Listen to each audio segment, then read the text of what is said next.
আসসালামু আলাইকুম। কেমন আছেন সবাই? আশা করি আমার প্রিয় ভাই-বোনেরা যে যেখানেই আছেন, কাছে কিংবা দূরে, দেশে কিংবা দেশের বাইরে সবাই সুস্থ আছেন এবং অনেক বেশি ভালো আছেন। বরাবরের মতো আবারও নতুন একটা ভিডিও নিয়ে হাজির হয়েছি। আশা করি সবার কাছেই ভালো লাগবে। আমি কিন্তু ছোটবেলার থেকেই ঘোরাফেরা খুব বেশি পছন্দ করি। কিন্তু বিয়ে হয়ে যাওয়ার পরে আর বড় হয়ে যাওয়ার পরে ঘোরাফেরাটা একটু কমই হয় আরকি। ঘুরতে খুব পছন্দ করি। তো যেখানে ঘোরার কথা হয় সেখানেই আমি এক পায়ে দাঁড়িয়ে যাই যে আমি আগে যাবো। এটা আমার ছোটবেলার অভ্যাস। তো যাই হোক এখন অবশ্য আমার জন্য যাচ্ছি না, আমার মেয়ের জন্য যাচ্ছি। আমার মেয়ে কিন্তু ঘুরতে মানে খুব পছন্দ করে। তো আজ আমরা যাচ্ছি হলো শরীয়তপুর নুরিয়া পার্কে। এই পার্কটা দেখতে এত সুন্দর, আশা করি সবাই আমার সাথে থাকবেন। শুরু থেকে শেষ অবধি সবটুকুই দেখতে পাবেন। তো আমরা যাচ্ছি আসলে আমাদের এখান থেকে শরীয়তপুরে যেতে ১.৫ ঘন্টা সময় লাগে। তো এই ১.৫ ঘন্টা একটানা লাইসা জার্নি করতে পারে না। লাইসার খারাপ লাগছিল। তো মাঝখানে আমরা গাড়িটা একটু থামালাম। তো আমি এই তো মাছের একটা ঘের তার পাশেই আমরা দাঁড়িয়েছি। এখানে অবশ্য একটু ছায়া আছে এবং অনেক বাতাস ছিল। দাঁড়াতে অবশ্য ভালোই লেগেছে। তো লাইসা বলল যে, "এখন ঠিক আছে আবার যেতে পারি। তারপরে আমরা আবারও রওনা দিব।"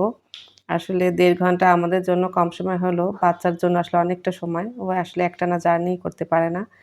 তো যাই হোক এখন আমরা আবারও রওনা দিলাম। আর অবশ্য চলেই আসছি শরীয়তপুরে বেশি একটা দূরে না, কাছাকাছি চলে এসেছি। আর আমরা ১ম এই হচ্ছে যেয়ে উঠবো হোটেলে, হোটেলে খাওয়া-দাওয়া করব। এই তো আমাদের খাওয়া-দাওয়া পর্বটা কিন্তু শেষ হয়ে গেছে। তারপর লাইসা একটা 7 আপ খাচ্ছে। তো খাওয়া-দাওয়ার সময় অবশ্য ভিডিও করা যায় না। ক্যামেরা বের করে মানে খাবো না ভিডিও করব, ২ টা আসলে একসাথে হয় না। যাই হোক খাওয়া-দাওয়ার পরে তারপরে হচ্ছে আমরা পার্কের মধ্যে ঢুকবো। তো এর আগে যখন আসছিলাম তখন হলো আমরা আগে ঘুরেছি, তারপরে হলো খাওয়া-দাওয়া করেছি। তো এবার একটু উল্টো। তো ১ম এ হলো আমরা খাওয়া-দাওয়া করলাম, তারপরে হচ্ছে পার্কের মধ্যে ঢুকছি আরকি। তো এই তো পার্কের সামনের অংশটা আমি একটু দেখিয়ে দিলাম, প্রবেশ পথ যেটা আরকি। ১ম এই এমন মানে পথটা হচ্ছে এমন, মানে কিভাবে ডেকোরেশন করেছে সেটুকুটা আপনাদের সাথে আমি শেয়ার করছি। তো নানান কালারের রং দিয়ে কিন্তু সাজানো হয়েছে, ভালোই লাগছে দেখতে। আর তারপরে হচ্ছে এই অংশটা। এটা হচ্ছে পার্কের মূল যেই মানে গেটটা সেইটা। তো এখান দিয়ে হচ্ছে আমরা প্রবেশ করব। আর সত্যি কথা এই পার্ক এত ডেকোরেশন করা, এত সুন্দর যারা মানে এসেছিল তারা কিন্তু জানে যে কতটা সুন্দর। তারপরে এই তো ঢুকতে দেখলাম গরুর গাড়ি। তো গরুর গাড়ি কিন্তু আমি গ্রামে কখনো দেখেছি বলে আমার মনে পড়ে না। যতবারই দেখেছি ওই যে বাংলা সিনেমায় গরুর গাড়িগুলো দেখাতো, সেখান থেকেই দেখেছি। কিন্তু গরুর গাড়ি কখনো গ্রামে গিয়ে দেখা হয়নি। তো যাই হোক দেখতে কিন্তু খুবই সুন্দর।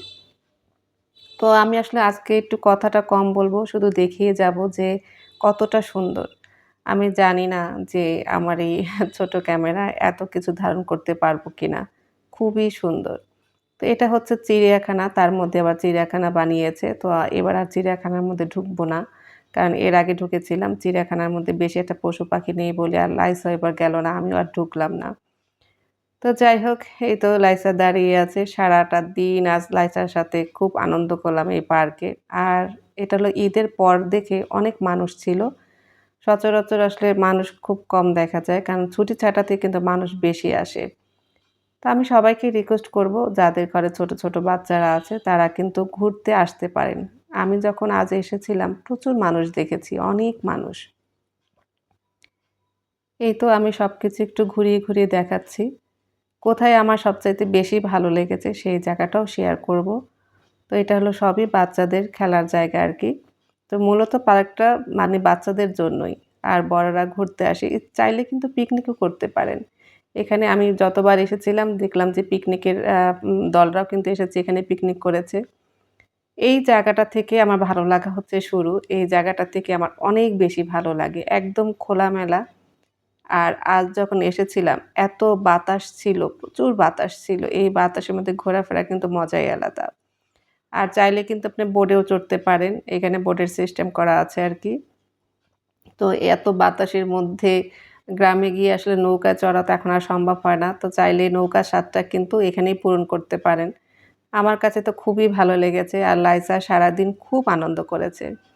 তো এখানে আমি অ্যাকোয়ারিয়াম দেখলাম। এই অ্যাকোয়ারিয়ামটা অবশ্য সামনে ছিল। যখন এর আগে এসছিলাম তখন দেখলাম অ্যাকোয়ারিয়ামটা সামনে ছিল। এবার একটু পেছন সাইডে নিয়ে এসেছে। তবে পানির ঘোলার কারণে কিন্তু মাছগুলো ভালো করে দেখা যাচ্ছে না। তো এরপর হচ্ছে ব্রিজ বানিয়েছে, আমরা ব্রিজে উঠবো। তো একটু, একটু করে এগিয়ে যাচ্ছি। আশা করি আমার এই শরীয়তপুরের ভিডিওটা সবার কাছে ভালো লাগবে। যদি ভালো লেগে যায় তাহলে কিন্তু আমার চ্যানেলটা সাবস্ক্রাইব করে দিতে হবে। ছোট্ট একটা লাইক দিয়ে আমার চ্যানেলের পাশেই থাকতে হবে। চাইলে কিন্তু প্রিয়জনের সাথে শেয়ারও করে দিতে পারেন। তো যাই হোক, আমি এখন ব্রিজের উপরে উঠছি। তো উচ্চতা সবসময় আমার জন্য একটু ভয় লাগে। আমি একটু ভয় পাই। মানে গভীর পানি বা উচ্চতা আমার কাছে খুবই ভয় লাগে। তো যাই হোক, ভয়ের সাথে, সাথে কিন্তু ভালো লাগাটাও ছিল। কারণ ব্রিজ থেকে কিন্তু আশেপাশের দৃশ্যটা দেখতে খুবই সুন্দর লাগছে। আমি এরপরে আরো বেশি উপরে উঠবো। সেখান থেকে কিন্তু আরো ভালো দেখা যাবে। তো যাচ্ছি, যাচ্ছি আর আমি কিন্তু অনেক পেছনে পড়ে আছি। লাইসা কিন্তু অনেক সামনে চলে গেছে। আর এই ব্রিজটা কিন্তু কাঠের তৈরি। তো এই ব্রিজটা খুবই উঁচু, অনেক উঁচু। আমি একা, একা ছিলাম। আমার আসলে খুব ভয় লাগছিল। তো যে এই পার্কটা করেছে সে আসলে অনেক জায়গা নিয়ে পার্ক করেছে। মানে ২-১ ঘন্টার মধ্যে দেখানো আসলে সম্ভব না। যারাই আসবেন, একদিনের জন্য সময় নিয়ে আসবেন। দুপুরে খাওয়া-দাওয়া করে একটা বেলা যদি এখানে থাকতে পারেন, অনেক কিছু দেখতে পারবেন। তো এই তো ব্রিজ থেকে আবারও নামছি। নামার সময় দেখলাম অনেকগুলো হাঁস। এই হাঁস অবশ্য আমাদের দেশি হাঁস না। এটা সম্ভবত চীনা হাঁস বলে কিনা জানি না। তবে হাঁসগুলো দেখতে কিন্তু অনেক সুন্দর ছিল। আর ওই তো বোটে চড়ছে মানুষ। আমার একটু চড়ার ইচ্ছে ছিল। কিন্তু আসলে বোটের সিস্টেমটা এমন ছিল যে যার তার চালিয়ে নিতে হবে। তো এই কষ্টটা আর করলাম না আরকি। আর যেহেতু আমার মেয়েটা সাঁতার কাটতে পারে না, ওকে নিয়ে আর পানির মধ্যে নামলাম না। খুবই ভয় লাগছিল। আর যেই সাইডে এখন আমি দাঁড়িয়ে আছি, এই পাশে হচ্ছে সুইমিং পুল। সবাই কিন্তু গোসল করছে এখানে। আর জোরে, জোরে গান বাজছে। আমি অবশ্য গানটা দেইনি। কারণ এত সাউন্ড হচ্ছে এখানে, সেই সাউন্ডে আর আমার কথা কেউ শুনতে পাবে না। এই তো সবাই গোসল করছে আর যারা তাদের সাথে আত্মীয়স্বজন এসেছে তারা এখানে বসেছিল। এর আগে যখন এসেছিলাম আমি কিন্তু ওই সাইডেই বসেছিলাম। এবার আর সেখানে জায়গা পাইনি। এত লোক ছিল। প্রচুর মানুষ এসেছে। আসলে এখন যেহেতু ঈদের ছুটি-ছাটা চলছে, এই সময়টায় মানুষটা একটু বেশি দেখা যায়। যেকোনো ছুটির দিনে আসবেন, অনেক মানুষ দেখতে পাবেন। সাথে, সাথে তো ঘোরাফেরা থাকবেই। তো যাই হোক, এত সুন্দর জায়গা আমার কাছে তো খুবই ভালো লেগেছে। আমার প্রিয় ভাই-বোনের কাছে কেমন লেগেছে আশা করি কমেন্ট করে অবশ্যই জানাবেন। আর যদি আসতে চান তাহলে অবশ্যই মানে শরীয়তপুর এসে শরীয়তপুর নড়িয়া আ থানার মধ্যেই পড়ে হয়তোবা এটা। আসলে ওদের কাছে জিজ্ঞেস করলে স্থানীয় যারা আছে, ওদের কাছে জিজ্ঞেস করলেই ঠিকানাটা দেখিয়ে দিবে। তো লাইসা যাই হোক খুবই আনন্দ করছে। আমি একটু, একটু করে সবকিছু ভিডিও করে আপনাদের দেখানোর চেষ্টা করছি। আর এই তো কচ্ছপের জায়গা। ছোট একটা হাউজের মতো করেছে। এখানে অনেকগুলো কচ্ছপ আছে ছোট, ছোট। আর এই যে ছোট, ছোট বাচ্চারা কিন্তু পাতা খেতে দিচ্ছে। মানে ওরা ভেবেছে যে পাতা দিলেই খেয়ে নেবে। তো আমি মুখটা ঘুরাতেই হঠাৎ করে আমি ভয় পেয়েছি। তো মানে ভেবেছিলাম এটা সত্যিকারের সাপ মনে হয়। হঠাৎ করে এমনভাবে এটা রেখেছে এখানে, আমি সত্যিই খুব ভয় পেয়েছিলাম। তো আমরা কিন্তু এসেছিলাম প্রায় ১২ঃ০০ র দিকে। সারাটা দিন কিন্তু আমরা এখানে ছিলাম। আসলে ১২ঃ০০ র দিকে আমরা মাদারপুর থেকে রওনা করেছি। ১.৫ ঘন্টা শুধু আমাদের এখানে আসতে লেগেছে। তো সারাদিন এইখানে ছিলাম আর ক্যামেরার থেকে আমি একটু ওই দূর থেকে দেখিয়ে দিচ্ছি। ওই দূরে কিন্তু অনেক কিছু আছে। সেখানে আমি আর যেতেই পারিনি। কারণ হাঁটতে, হাঁটতে আমার পা দুটো পুরো ব্যথা করছিল। পরে আর হাঁটার ক্ষমতাই ছিল না। তবে সবচাইতে সুন্দর যে জায়গাগুলো সেটা এই সামনের অংশটাই। এখান থেকেই আমি সবকিছু আপনাদের সাথে শেয়ার করছি। এই দেখেন আমার মেয়ের অবস্থা কোথায় পাহাড়ে উঠেছে, বাঘের সাথে ছবি তুললো। এটা সম্ভবত উটের সাথে ছবি তুললো। কত ছবি যে সে তুলেছে। আর সবচেয়ে বড় কথা যে লাইসা কিন্তু ওর বাবাকে ১ মিনিটও কোথাও বসতে দেয় নাই। শুধু ঘুরেছে বাবার সাথে। অনেক বাতাস ছিল। তো আমি বললাম, "বাবাকে একটু রেস্ট দাও।" আমরা দুজনে একটু দাঁড়িয়ে গল্প করছিলাম। আসলে বেচারা কি করবে? মেয়েকে নিয়ে সারাদিন ঘোরাফেরা। খুবই কষ্ট আসে ওর। ও তো ছোট মানুষ এত কিছু বোঝে না। ভেবেছে যে ও যতটা আনন্দ করতে পারে আমরাও ততটা করতে পারবো। যাই হোক মেয়ে ঘোড়ায় চড়বে, ঘোড়ায় বসে আছে আর আমি আর লাইসার বাবা অপেক্ষা করছি। এই তো আমাদের সাথে, সাথে কত মানুষ দাঁড়িয়ে আছে। ছোট, ছোট বাচ্চারা কিন্তু অনেক আনন্দ করেছে আজ। তো আমার দেখতে কিন্তু ভালোই লেগেছে। এই তো লাইসা ঘোড়ায় চড়লো। তো আমি অনেকটা সময় দাঁড়িয়েছিলাম। এরপর বললাম যে, "আমার সাথে আসো।